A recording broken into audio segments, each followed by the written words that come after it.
So you love those 3D movies, you get to wear those neat glasses. And yeah, you get to eat the popcorn and watch the movie. And yeah, you can do this in Blender.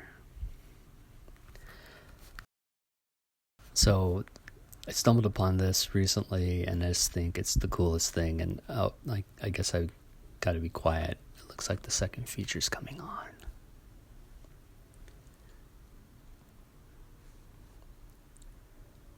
Yeah, so I recycled some things I've used in previous videos, and this one is just a little marble going through a wall.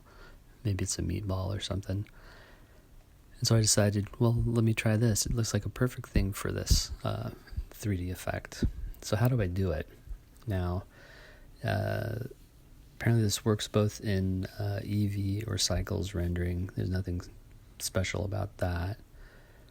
But all you need to do is just go to your outputs. And it's the tab right under this. Go to output. There's a little box here for stereoscopy. Turn that on, and you have a choice between multi-view or stereo 3D. And multi-view is if you have two different cameras, you want to control them separately.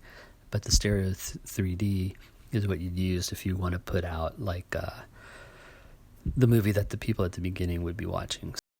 So you have the options there for either red cyan or green magenta or yellow blue.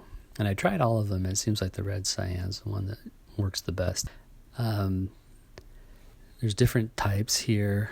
The side-by-side is kind of neat. That's kind of like the old Magic Eye kind of pictures where you go a little cross-eyed and you can see them, so it shows the two images side-by-side. The other two I haven't really played with. The interlace, I think you actually need a 3D monitor for it to work. So that's what we'll be using. We'll be generating either the side-by-side or the red cyan type. And you can see that if I go to the panel in the 3D viewer, you can either show the 3D that shows the two images on top of each other with the red and cyan colors applied to them, or you can look at just the left and the right. And you can also turn on, if you get out of the camera view, you can turn it on so you can see the two different cameras that it sets up. You can see the convergence plane, which is basically delineates where things will look closer or further away.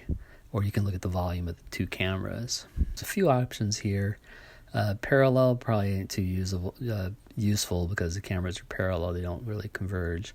The off-axis and the toe-in are slightly different. The toe-in kind of angles one of the cameras, and the off-axis just kind of shifts them.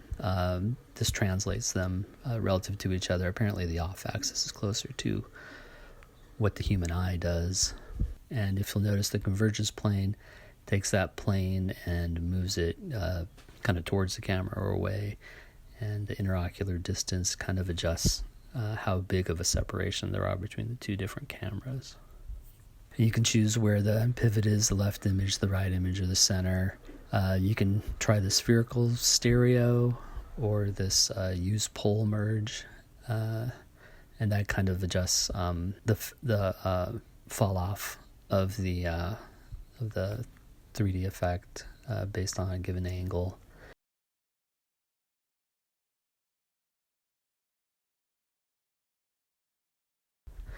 And I tried all those options and it really didn't seem to make too much of a difference. The thing that does make a difference is where you put that convergence plane, and that's here in the camera.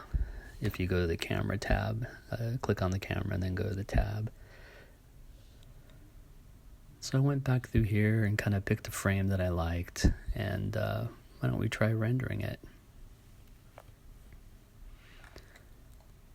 Kind of made some adjustments. You can zoom in here to see there's actually two different images on top of each other, and I'm trying to render it, and you can see in the rendering tab it outputs one image and then it goes through and it renders the other image.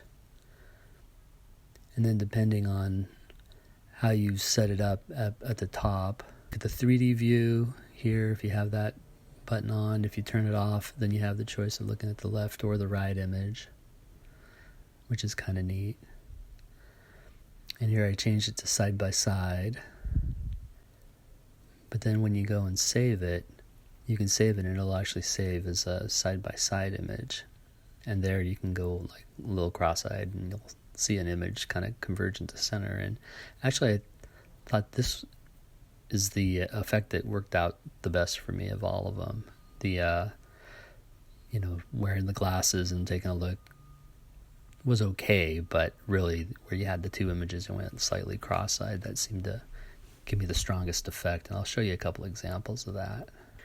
So here's an example of this brick wall. And so if you take this image and you kind of go a little cross-eyed, you'll see that one kind of converges in the middle, and it's a pretty strong 3D effect. I kind of like it. So here's another one that I did with another scene I was messing around with. And there's another one. And now I have a third one, which is the same one that we had here, only I think it came out a little bit better than what I was showing you. And here's the last one, this kind of fantastic voyage kind of thing. I thought that turned out pretty cool. So if you want to get your red cyan glasses, all you need is some template off of the internet. Get some of these acetate sheets. You can get them at hobby stores, and you can just build them yourself with a little bit of glue, a little bit of cutting and pasting, and there you go.